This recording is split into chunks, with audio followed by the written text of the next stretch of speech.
იმ ქვეყნებში, სადაც ხორბალი იწარმოება, არსად არ არის მარტო ხვამლის ტერიტორიაზე ნაპოვნი. იაპონური ჯგუფი იკვლევდა გენეტიკას, უნდათ ახალი ხორბლის ჯიშის გამოყვანა და შემთხვევით აღმოაჩინეს, რომ არსებობს ერთი გენომი, რომელმაც წარმოშვა რბილი ხორბალი. იმ გენის გარეშე არის მაგარი ხორბალი, ანუ ველური ხორბალი. და ეს აღმოაჩინეს ხვამლის ტერიტორიაზე. დაახლოებით 8000 წლის წინანდელია.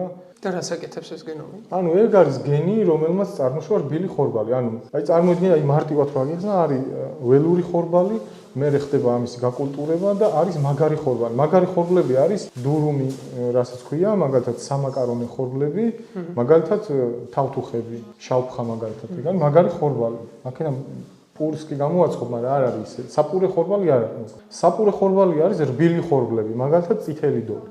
და ამ მუტაცია მოხდა რა, ანუ ეს ხდება რაღაცა მილიონ წელში, ან რაღაცა რადიაციის, ან რაღაცის გამოისობით გენი ესე ადვილად არ იცვლება. და მოხდა რაღაცა, რამაც გამოიწვია გენის ცვლილება და გაჩნდა მესამე გენომი. მანამდე იყო ორი გენომი. და ეს ხდება პირველად, რაც ჩვენ ვიცით, ხვამლის მიმდებარე ტერიტორია. ხო, ანუ რაც ნაპოვნია ნამარხებში, ანუ ერთადერთი იქ არის აღმოჩენილი მარტო იქ.